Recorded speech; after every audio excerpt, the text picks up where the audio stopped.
Where have you been? Just hanging out, doing some stuff. I love stuff.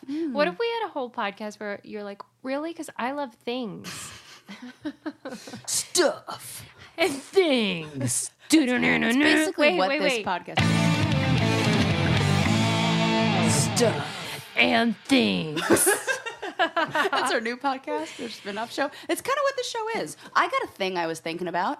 Remember how we did a podcast a long time ago where we talked about the hill we die on? Yeah. Like the most petty hill we die on? Yeah. I changed my mind. Oh. I have one. Okay. The song We Will Rock You by Queen is the worst song ever. I hate it. Hot garbage. The hottest. Wow. A fiery inferno of garbage. I hate that song. The clapping, the thing. It's always that. And then everybody is and it's always at sports stadiums. Well, and that's there's why I would always think that you'd idiot like who's it. offbeat and is clapping and you're just like, oh, please. And I don't like everybody sing. No. I'm anti. Whew, glad I got that off my chest. I'm shocked, though, because you're so into sports. Yeah, I know. I'm into the sports, not the... You know what? Do you not like any of those? My least favorite thing about sports is it was probably what most people's favorite thing is. Like, I don't want to go to a game where everybody's like cheering. And in fact, people who are like the diehard fans I just can't get down with it. And anybody who what about people the are going to be wave? so mad. Are you into the wave? I'm into it. Oh. I'm really there's really no rhyme or reason behind any of this. Is what the takeaway should be. But people who are like crazy fanatics who refer to when they talk about a team that they like and they say like we. Oh yeah. There was a study Come though. on. Did you read? We probably talked about it like 200 I episodes forget, ago so. about how when the team is doing well, people tend to say we, and when the team is doing poorly, they tend to say they. That does not explain my husband and his love for the Raiders. They're 3-0 and he's still 0-3. 0-3. Thank you. 0-3, and he still says we. He still says we, and I'm like, right. Oh, for goodness sakes. That's not typical. I'm like, you guys. You don't even wear the jerseys when you're sitting down and watching. Right. So what? I didn't notice that in Pittsburgh either, where it is Steeler Nation. They don't say that? I noticed that they don't fit with the study I as well. see. Because it's always we. Always. And I think it's because my husband knew somebody who played for the Raiders, so it became like a personal connection to it. Like he played Pop Warner football with somebody who then ended up on the Raiders. So in his head, like we. It is we because at one point that dude was on his team. Are you familiar with my proximity to the Steelers? This will be fun. No. If you're not. No. Okay. Here's what's fun about Susan. Oh, like one of the many things. Thanks, Sarah. So for starters, I've never been to a Steelers game, which is very unusual in Pittsburgh. Yeah. Never been. However, I hosted a show about the Steelers in Pittsburgh where I was like the woman on the street and I had to interview like crazy drunk Steeler fans. This makes me kind of sad. Oh, I loved it. Well, I know you did. But they gave the job to somebody who I don't know. I mean, hey, I'm at least so there glad was a woman that you on had the a show. job. Right, correct. Secondly, I owned a home in Pittsburgh that had been previously owned by Mean Joe Green. Oh, I even know who that is. Legendary What? Steeler from the 70s who was in a Coke commercial where he threw the terrible towel or threw a Coke and said something to the little boy. It's like this famous Coke ad. Yes, I totally know that. The best part of the story is that in the house, the bathrooms were black and gold. The toilets were gold. Toilets were gold. Oh my God! You had a Steelers home. I had a Steelers home. And then when I went to sell it, we put like a little sheet of paper that said, "Live like a champion." Oh, what? You should have just been playing Queen in the background as you were trying to sell that house. Right. It sold the first person that came to see it. I swear it's because of that. Oh my God, it is because of that. Because he's a legend, I believe that. Oh, there you go. God. There you go. Welcome. Wow. Good story, Suze. The manager of Incubus bought my childhood home. The manager of Incubus? Yeah. The one that I was at the house? Yeah. No, but a even different before one. that. And then he promised me tickets to their show in Santa Barbara, and he never delivered. And so, you know what? I was like, I'm just going to lie to all my friends and make this sound cooler than it is. So I told everybody that one of the members of Incubus bought my house. Sarah! I was 12. What do you think I'm going to do? How do you explain it now, though? A desperate need to raise my stock. My personal stock. Did you then host a show about Incubus but never go to their concert? That would be the best. I did have a friend who life. stole their mail for a significant amount of time, hoping that she would pick up something that belonged to Brandon Boyd. Never That happened. is terrible. I mean, she probably did one time. Did that? You know what? It's That like a felony. I'm basically yes, calling her that out for. is. I know it's terrible. You should never mess with the mail, and I will say, like, one way to avoid that would be to use stamps.com. I mean, you're welcome. Thank you, Sarah. Stamps.com is the ultimate way to ship stuff because you don't ever have to leave your house or your desk or wherever you are, and you can ship any size package, any class of mail, any letter just by printing out the postage from your computer. And you were like, oh, wait, but how would you know, like, how much that you needed? I'm not a postal worker. Well, they send you a digital scale, so it automatically calculates the exact postage, lickety split, no problem. It's so convenient, it's easy, it's reliable and efficient. I will never, ever stop using it. That's why I use Stamps.com. And right now, you too can enjoy the Stamps.com service with a special offer that includes a 4-week trial plus postage and a digital scale. Go to Stamps.com, click on the microphone at the top of the homepage, and type in Brain Candy. That's Stamps.com and enter Brain Candy. Sarah set me up for that transition. I didn't even mean to. I know. We're so good at this. Yeah, Sarah doesn't even know what I'm about to No, say, I so don't. that was real lucky. Well, in fairness, lucky you don't dip. know what I'm about to say. Anyway, really don't. That's true. As evidenced by the last episode with the 23-inch dildo story. Again, you're welcome. That's hilarious. Okay. I read a story about the woman behind crossword puzzles. It's a woman? Yeah. It's Who, a like, woman. started it all? Who pretty much started it all. Early in the 20th century, they had like something derivative of a crossword. Early in the 20th century. So like I guess early by I would say like what year are we thinking? 1920s, 30s. Okay. Right around then. Okay. And it was like a pyramid shape, and you basically just had to figure it out and fill it in. It wasn't like it is now where everything was interlocked and Oh, I see. You know. Okay. Yeah. And then she became happenstantially, is that a word? Sounds good. It really does. It is now. She became the editor to make sure there weren't mistakes because they found that people were furious. I personally have written multiple crossword and puzzle books complaining about She has errors written and the inaccuracies. editor to say, Yes, I have. I am not pleased. I apologize for nothing. And they were grateful. I don't think they were. No, they weren't. They were sort of like, They were like, okay. yeah, thanks for nothing. Yeah. They're like, we'll change. We'll make sure we update it in our next edition. I was like, what? Apparently, the newspapers were getting a lot of complaints if things were misspelled or if the answers were incorrect. Listen, So- if you're the kind of person who's going to do a puzzle, you're the kind of person who will also complain if it's wrong. That is totally true. Yeah. So she got to be the editor, and then they found that she was super great at coming up with the puzzles. That's so cool. Super cool. I would love to meet her. I don't Wow. think she's still alive, but she talked about what makes a good puzzle, and I thought you'd enjoy it. This is so fun. Well, for starters, she said it's critical, of course, now we take it for granted, that you have, quote, all over interlock. So there's nothing that's like sort of hanging off the edge. Yeah, that looks like an extra. Yeah. And like an idea that didn't fit. Yeah, just get rid of and that. she said in Britain they tend to have those, and she doesn't like it. She doesn't like it one bit. And then she said every part has to be connected symmetrically. Again, something we take for granted now. Yeah. But she basically wrote the book on Wow. how these should be laid out, and they should look pleasing to the eye in that way. And then she still, at the time of this article, which it might have been one of those like vintage articles where they're like, hey, read this from like 1973, but I'm not sure. But she said that she really likes unifying themes. You know how sometimes crosswords... that is You love how I decide whether it's like a good crossword puzzle where the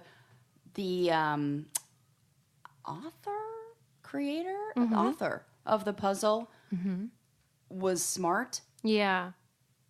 There's a theme. It is fun when there's a theme. And when my favorite thing are the really long ones. When that's there's a theme, what she loves. That's the best.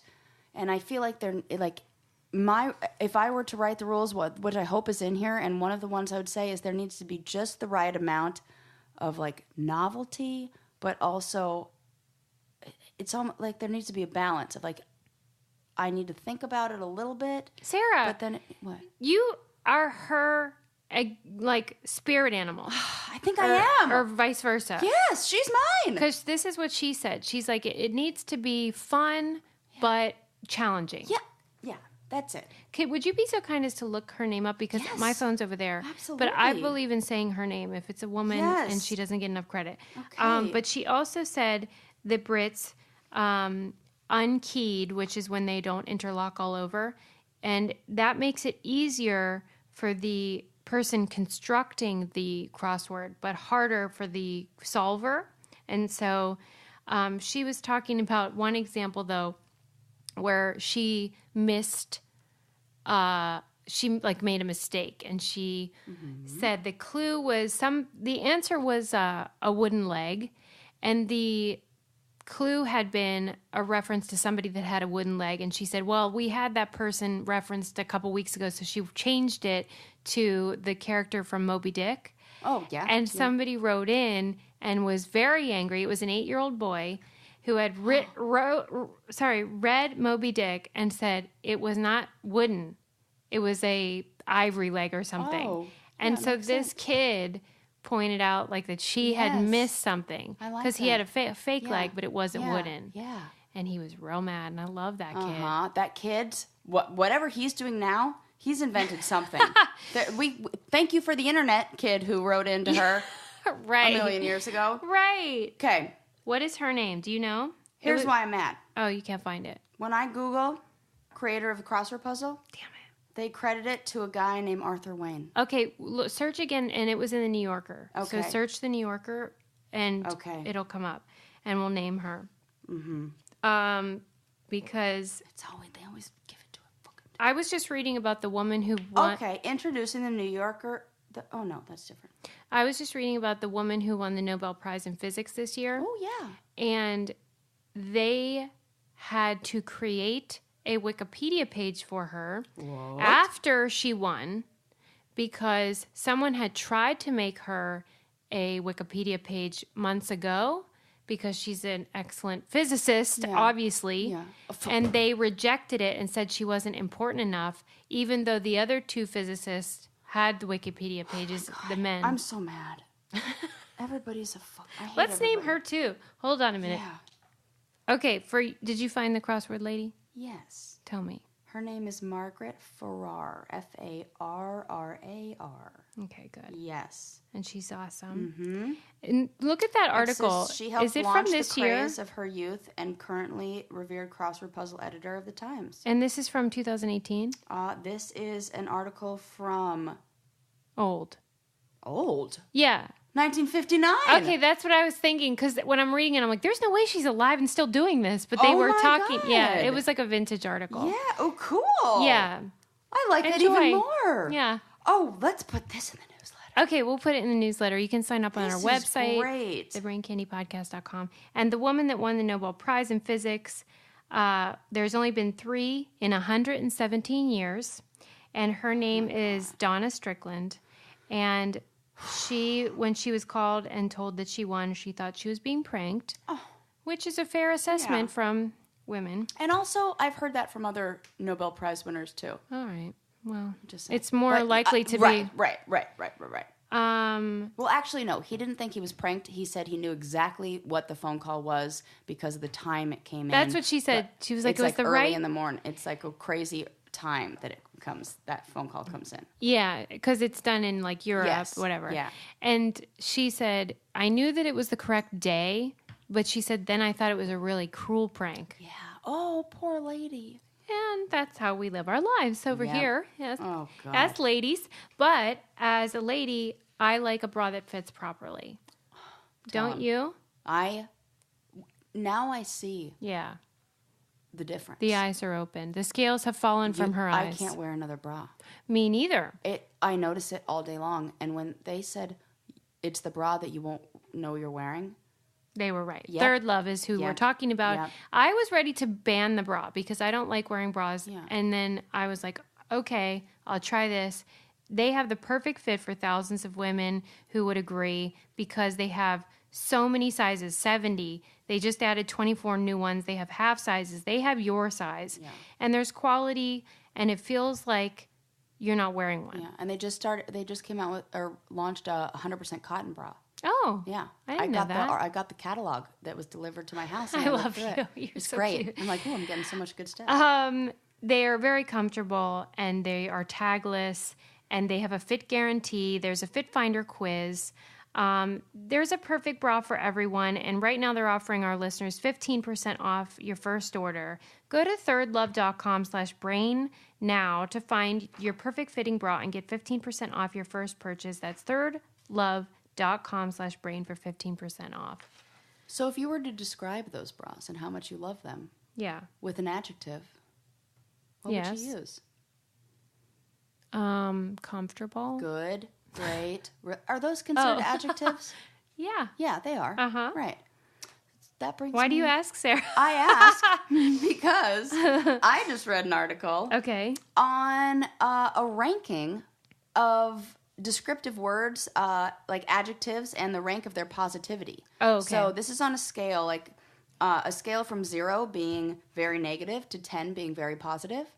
Okay. 1,000 people. Now, the only thing is that this study was conducted in Britain, which maybe would change a little bit over here because, of course, it's just different. But 1,000 people were given a list of 24 adjectives, and they were told to rank them.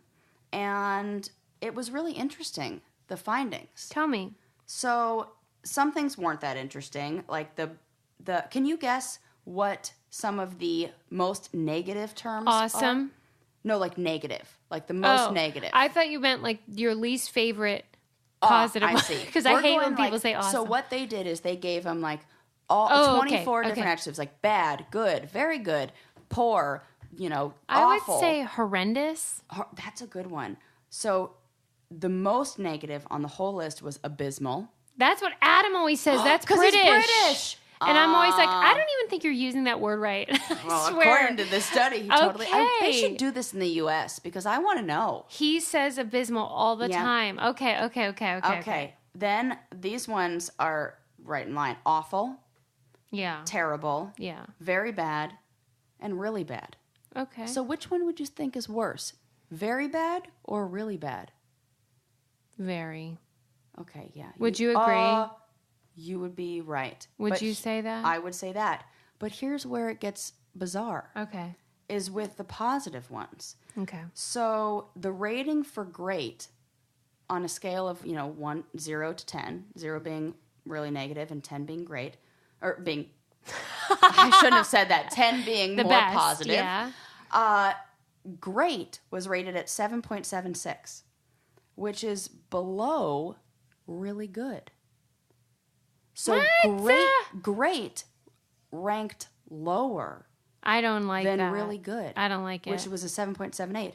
Did they say this was shocking, or they were like, "Oh, this is normal"? No, they said this was shocking. Okay. And it's like they couldn't figure out why. Yeah. What do you got? And it said good and bad were also found not to be mirrors of each other.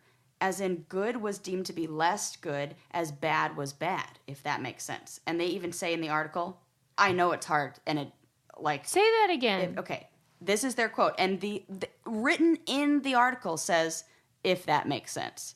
Yeah. So it says, perhaps the most surprising was the rating for great at 7.76. It fell below really good on 7.78 and very good at 7.9, which just seems to be kind of odd to us. Good and bad were also found not to be mirrors of each other, as good was deemed to be less good as bad was bad. Interesting. I do get that. So, in fact, the mirror of terms such as pretty good compared to pretty bad had a similar pattern. People rated the good term less positive than the bad term was negative. What do you Which think? sounds so weird when you say it out loud. But it's almost when you throw a very in front of it that we still are cling to whatever the root word is. It doesn't matter what except with good.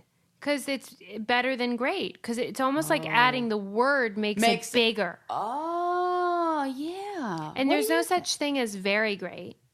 Oh, I didn't even think about that. That's a good point. So maybe there's no such thing as very great.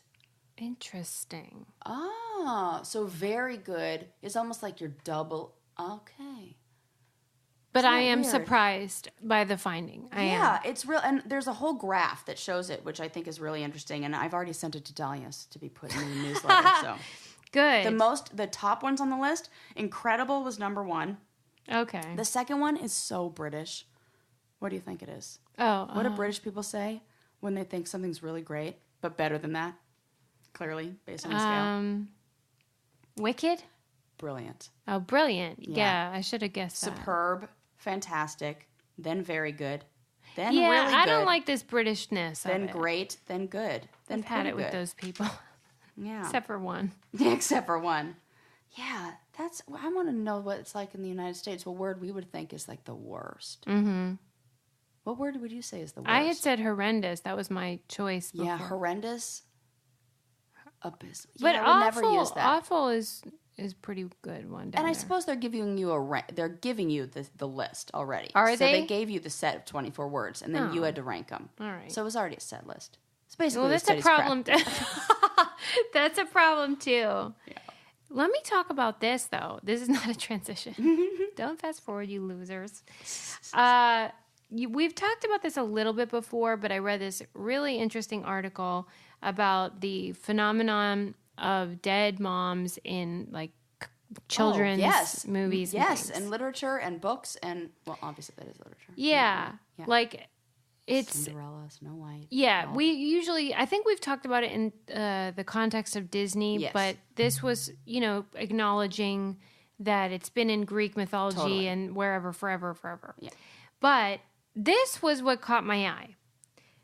Because we all know the examples, Bambi, and then the more recent iterations of it. Yeah. But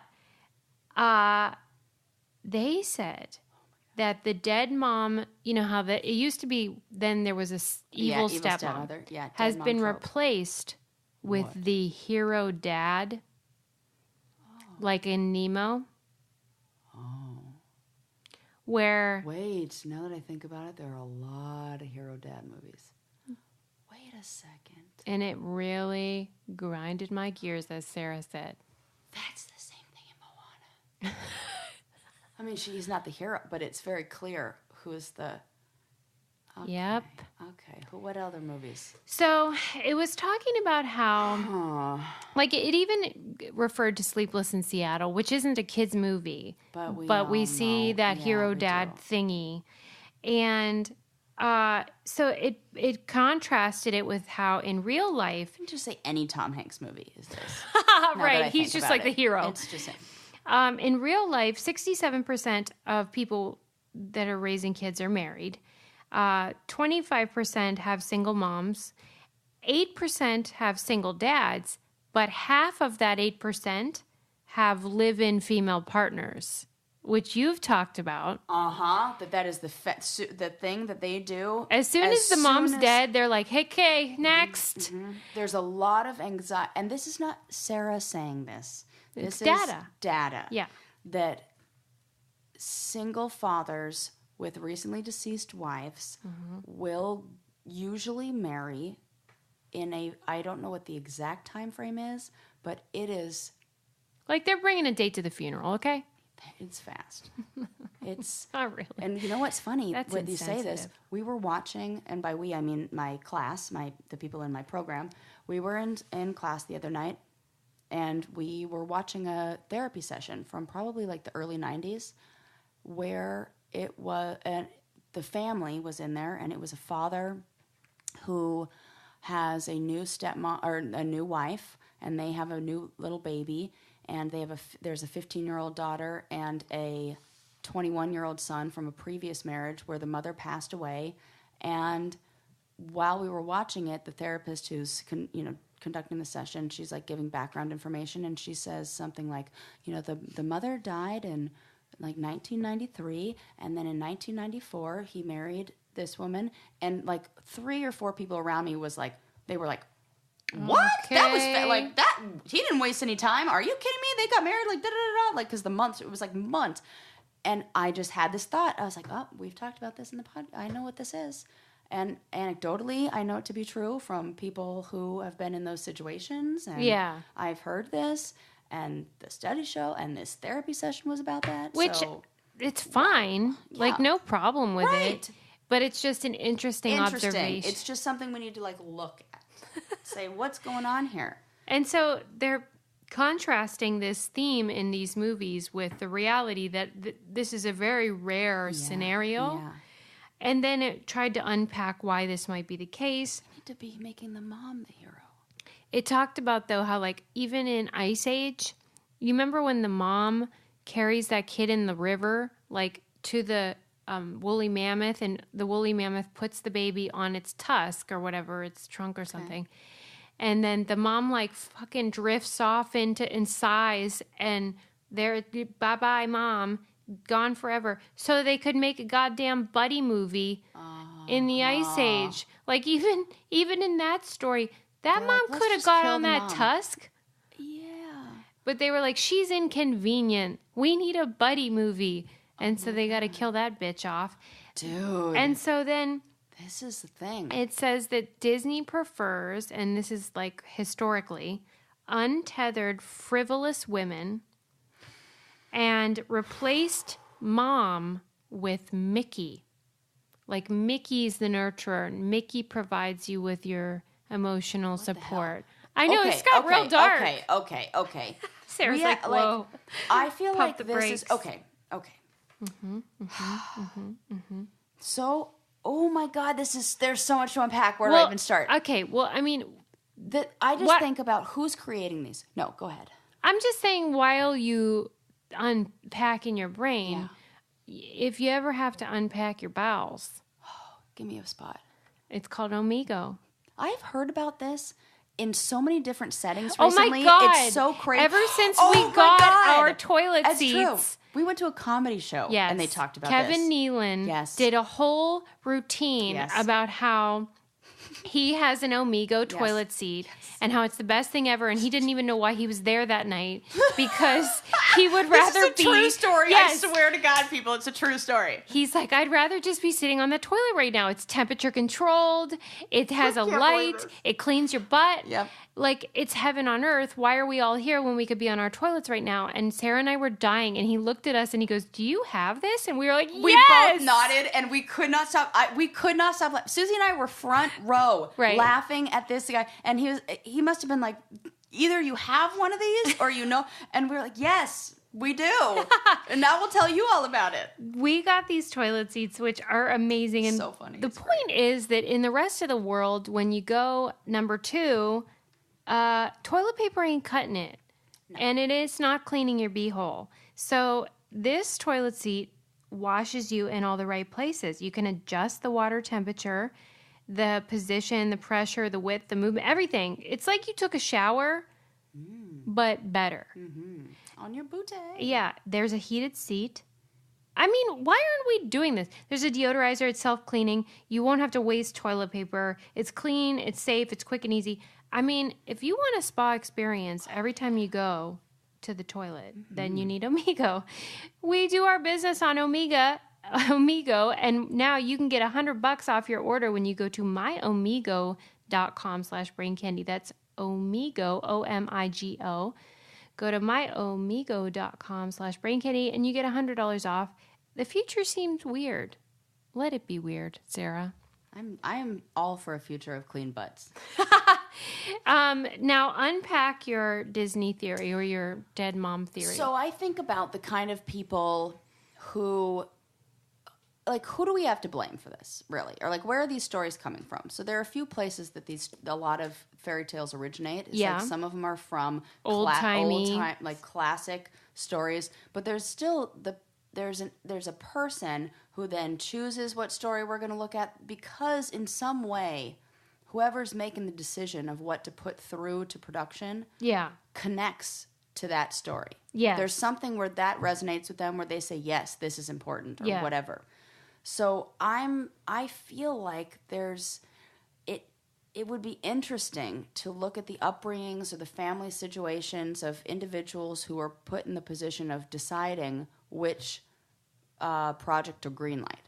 Where if you looked at the people who are in production and making that decision or whatever, the writers, a lot of them are male. And I even think that the kind of I don't want to make sweeping judgments here. I would say, just to briefly say that the loss of a mother is pretty much the most traumatic thing you can think of for a child. Yeah. So I'm sure that's the genesis of the sort of drama, right, and creating that tension. Mm-hmm. But for it to last as long is what's curious to me. I think the evil stepmother thing, though, and like the making the dad a hero. There's something in there that's about interesting. Like a little boy wanting to, like, and now I think about it in modern terms. And if that were that same, okay, here's how it goes. She's getting serious. Here's how it goes. You're a writer. Yeah. You're working for Pixar, wherever you're working, and you were raised by a single mom, like so many people are. Oh. And what you fantasize about, and what you miss the most, is the idea of a dad who was always there for you. The father figure. The father that you never had. Your fantasy. Wouldn't it be great? And also maybe your mom was struggling and maybe she wasn't the best mom and maybe you're carrying around all this like... Well, and P.S., what do you think a lot of religion is? Jesus. Yeah. The father. Oh my God. The father figure. It really is for a lot of people. What you said about women in those, that's the same. Mm-hmm. It's the same goes for... It's dark. This is all weird when you unpack it. It's interesting, and it's like you don't think about it when you're watching friggin' Sleepless in Seattle, but it's there. Yeah. What do you think, anyway? I think this is why we really need to mix things up. Oh, California, good on ya, just passing a law that says they have to have at least one female board member on all publicly traded companies. Like executives on the board of companies in the state of California, at least one has to be a female. Well, there's going to be a lot of hires. There's a breakdown of how it goes by like 2020. If you have 6 members, at least 3 have to be female. Thank Christ. We are on a good path with that. Like, because and anybody who says, oh, no, blah, blah, blah, all of the studies, all of the research, all of the companies that came before said when you have a female on the board, your company does better. Wow. And so California was like, yeah, you're right. But that's great news because really it's been about a lot of bad news lately for California. the ladies. Okay, that's good for us at least. Changing the subject, what about the history of ketchup? Please. But don't tell Jemmy. What is with that? She was on not Dr. Drew, The Doctors. About her phobia. Yes, she has a real phobia. Did she say phobia. Where it became? No, I don't know. That's what I want to know.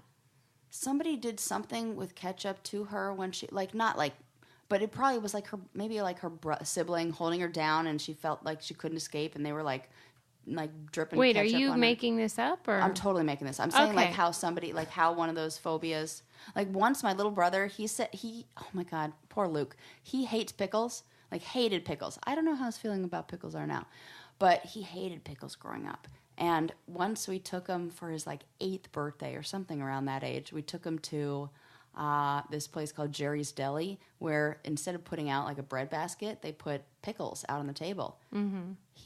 It was his birthday when we went there. Mm-hmm. He cried, and we had to leave the restaurant. Oh, boy. Completely broke down. So, not that much long after that, we were watching TV at home one day, and we were up. My brother Jordan and I, the other brother, were upstairs, and the history of pickles came on the Food Network, and we were like, "Oh, this is great!" We tied my little brother to my mom's bed, Sarah, and forced him to watch the history of pickles Did he cry again? Of course he did. You're a terrible person. Horrible. I probably am the reason he has a fear of pickles. I was like 12 when I did this. Like, I was 14 when I did this. I was 37.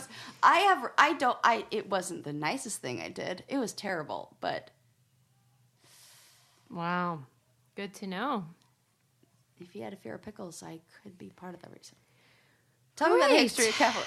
I definitely went on a tangent there. No, I love I love ketchup because it's yummy. But I love Heinz ketchup because I'm from Pittsburgh and because it's superior to all other ketchups. It really is. I mean, Lana gets genuinely upset if I buy anything else. Yeah, and screw all you hipster restaurants that try to make your own.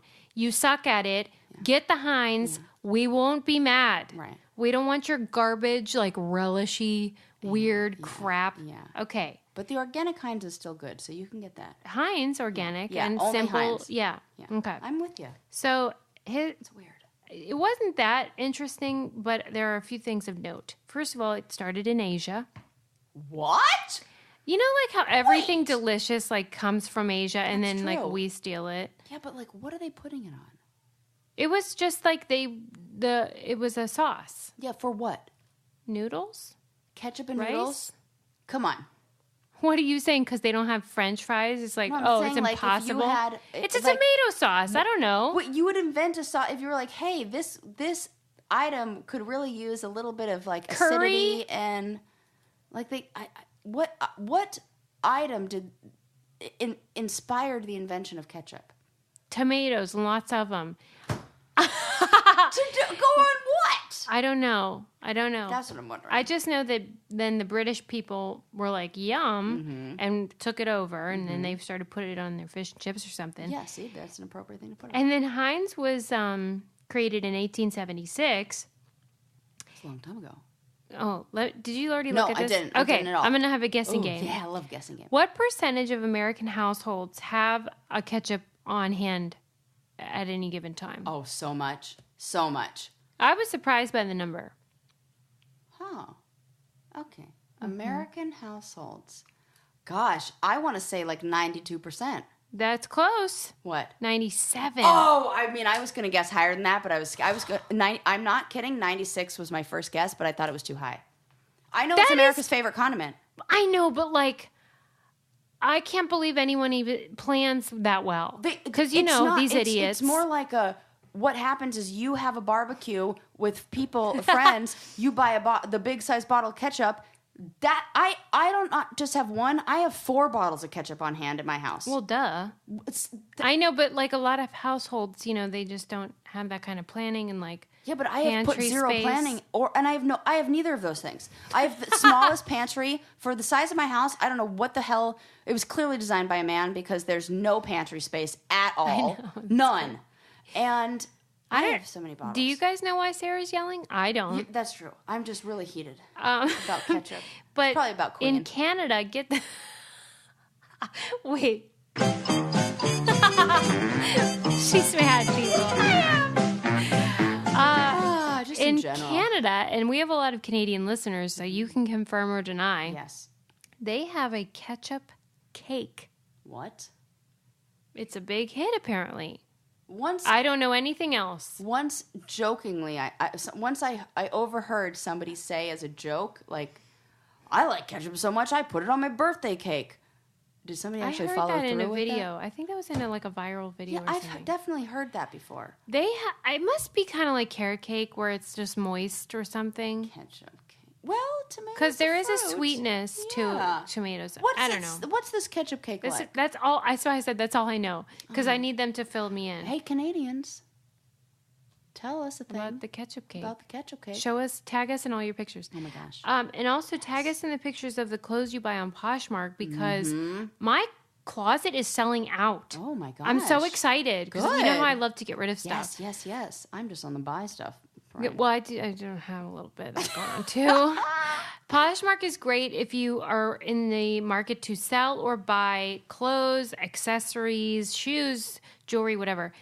because you can sell what's in your closet that you don't wear anymore. Kids' clothes, friends with Husbands, kids. whatever. Oh my God, I sell all my husband's old clothes in there. Or if you're like, I want to buy something, but maybe it's a little pricey. If you buy it new, you can buy it gently used. Yep. You can make an offer, see if somebody wants it. We have closets on there. Sarah's been selling like weird challenge merch. I don't know what goes on over there. I stay out of her zone. Her closet is I'm Sarah Rice. My closet is Susie Meister. I put on mostly just clothes, bathing suits. I have all the old bras that I'm not wearing anymore because I use Third Love now. That's funny. And anything It's so funny you say that. I have a bra that I just listed on there too. right, because you don't need it anymore. But if you want it, you can buy it at a discounted price. And if you use our referral code when you sign up, if you download the app or whatever, use I'm Sarah Rice as your referral code, and you'll get $5 to buy whatever you want in the whole store. So that's pretty awesome. You're welcome. Yeah, you ingrates. So Canadians, let us know about that ketchup cake. Yeah. Anyway, Interesting. did you know that nudists love Twitter? Seems like not the best place for them to display the thing that they're most proud of. You're wrong. What? Twitter is great for that Why? because they have no policy about nudity. Twitter doesn't have a nudity. What? Yeah, Instagram does. I didn't know this. Yeah. Wait a sec. Uh-huh. Twitter doesn't have a nudity policy. Nope. There's porn on there. Have you not seen it? Nope, I definitely have not. One time I was scrolling through my feed and there was a woman sticking a model airplane into her pee hole. Oh, Not you were her shocked pee. about the guy with the dildo in his butt? I was shocked by that too. I blocked this woman who posted that. I was not you into should. it. What the heck is going on? Why is that okay? Wait a minute. Why are you outraged? I'm all for it. You're not. Tell me why. For the same reason that you had to see a woman do that with a plane that you didn't sign up for. Okay. Here's the thing. If I want to see porn, I'm going to go look at porn. I don't want porn. I disagree with you. Like, I don't want to accidentally stumble across something that I can't unsee. All right. I'll take that on board. Okay. Counterpoint is the free the nipple. You know? Because that bothers me about Instagram. Somebody posted this really cool picture of, I think it was Kate Moss, and it looked like she was either pregnant or had been recently pregnant. Yeah. She was like curvier than usual because you know how she's so thin. Yeah. And it was a bathing suit company, and they posted the picture and like celebrated her beautiful body and whatever. It was really nice. And then, of course, somebody reported it, so they had to repost it with just like stars over her nipples. So it's like, and it's we like, know what's under there. That's stupid. Yeah. And men's nipples are allowed. I know that. I agree with. Okay, so what? How do you differentiate? But I don't want a cock in my face. That's like real simple. And I don't want to see any vaginas. That's where we're different. There you go. Sarah wants to see female nudity. I don't. No, I want to see both. I'm fine with wiener schnitzels. But like, so what? Is Twitter 18 and up? No, I don't think so.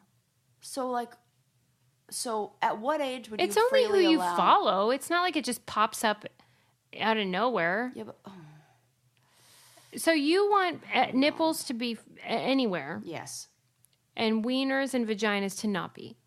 You want below the belt to be restricted. Oh. I don't have... You know You what? liked Amber Rose's bush. I do. That's true. And you know what? I like... Ugh. Oh my God. It's this hard. Is really I know. Making me, like, no pun intended. Because that is actually an appropriate word because it's like I'll take a picture of a penis, but I don't want it hard. Like all of a sudden when it becomes about sex and less about the art, it's like the expression. Art is like porn. I can't explain it, but I know it when I see it. Well, that's the Supreme Court.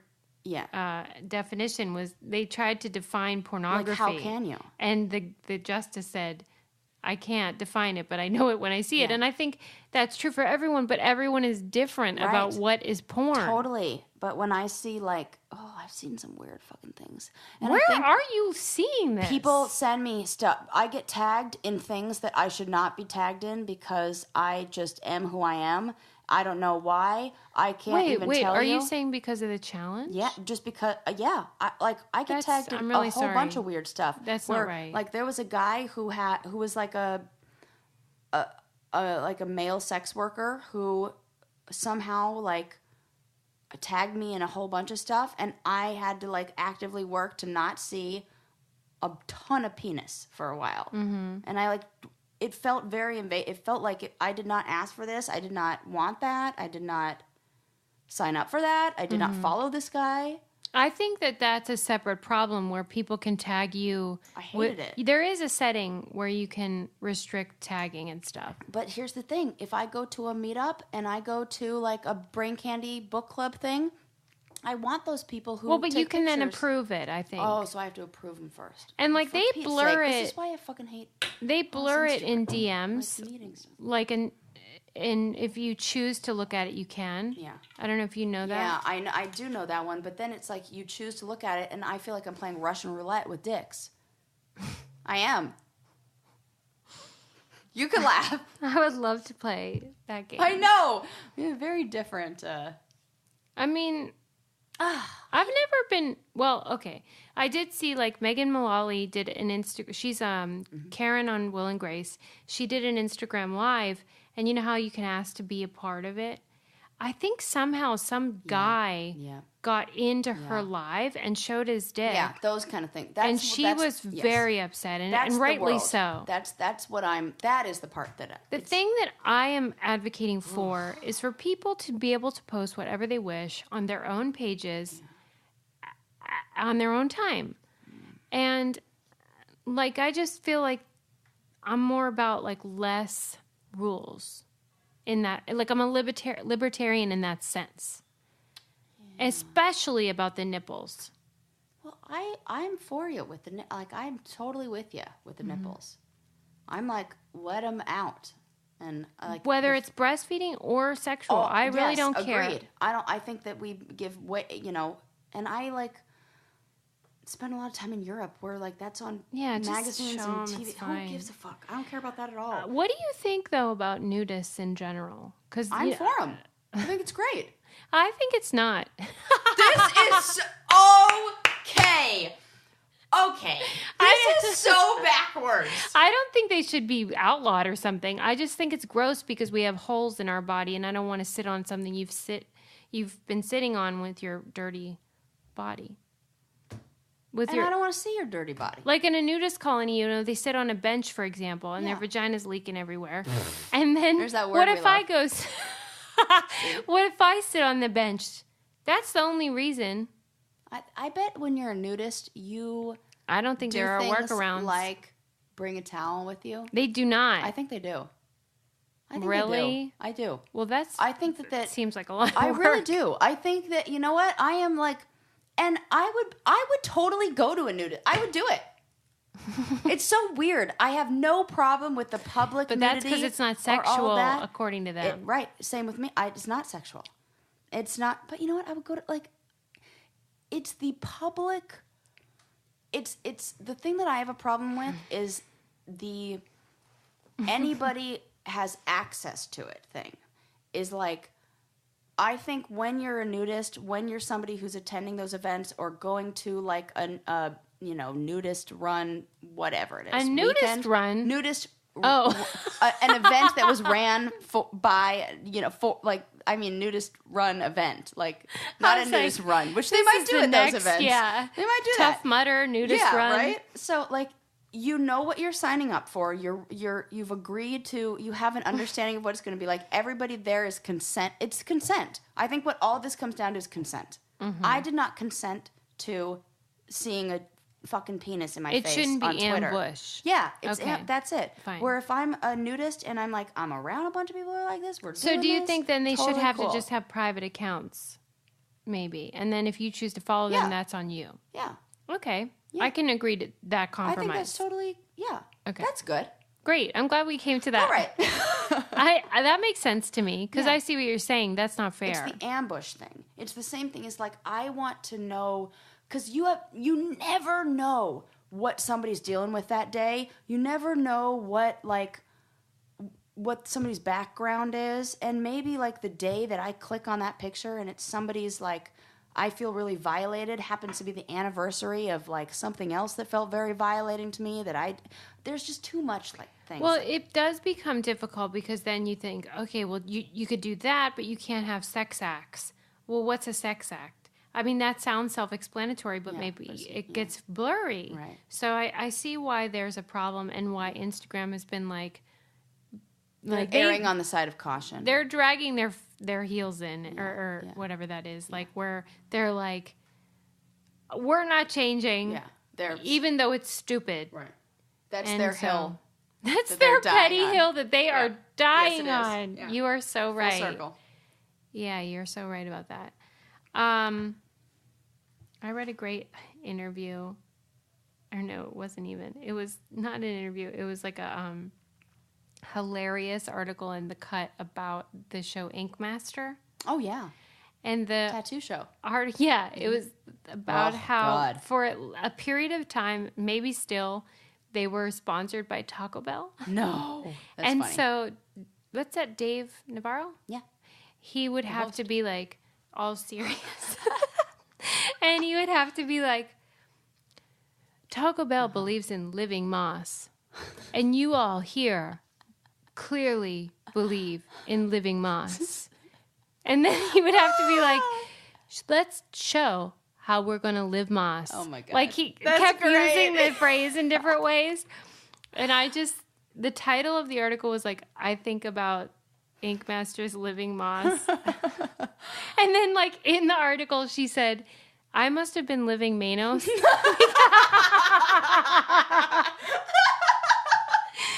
I was like, first of all, this is a great writer and it's hilarious. I must have been living Manos.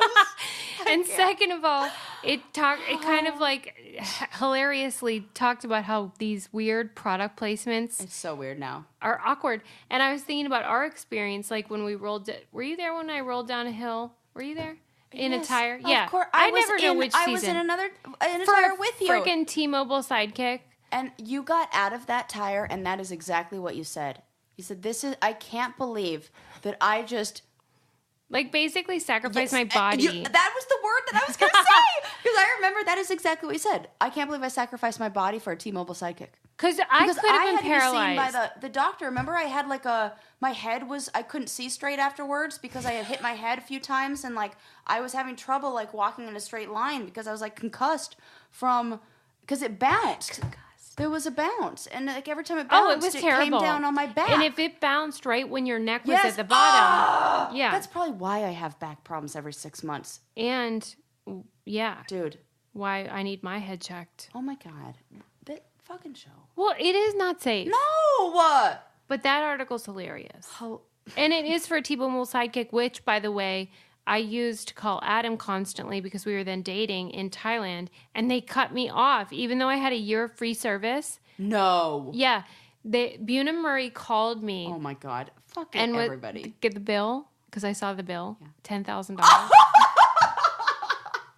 Good on you, Susie. And they were like, it's just for domestic. And I'm like, no, it is not. It isn't. There were no stipulations. Nobody said there was no legal information at the end of that. No, there is not. And they were like, yeah, no, it's for domestic. And I'm like, really? Because Evan has one right now, and he's in South America, and he's using it because I just texted him. And they were like, yeah, I don't know about Evan, but yours is shut off and will only do domestic. I hate them. And there's no recourse. There's nothing I could have done. No, there's nothing. And now I would have demanded paperwork. I would have gotten a lawyer because what do I care? Right. And it's on principle, and they'll back down. They'll give you what you want. But it is hilarious to me. Dude, living moss. You lived moss there. And I will never live Minos. No, never. That should be our new slogan. I mean, it's actually, never mind. Somebody already owns that. We should make one that says living Manos. Live Manos. That's so good. It's kind of like the home edit slow bar lifestyle. I was supposed to be living my I'm all for that. Man, that writer. It's good times. I I'm gonna tip put of my that in hat. the- yeah. I tip of my hat to her. It Right? wasn't her, right? Yeah. Oh, And that I looked makes her up sense. and I'm like, I like her. Tip of the hat. And I love that she had to, because I know how this works Yeah. with freelance writers, where you have to pitch the article and you have to be like, here's what I want to say. And usually it's really hard to get it published, you know? Oh, that's so great. And someone was like, yep, I want you to write that piece. Any hoodles. I think that's all great. for now, unless you want to add anything. That was good. I feel good about that episode. It was really funny. good. Till next time. Bye. We all join a news column. But don't show her a hard dick. Don't. Goodbye.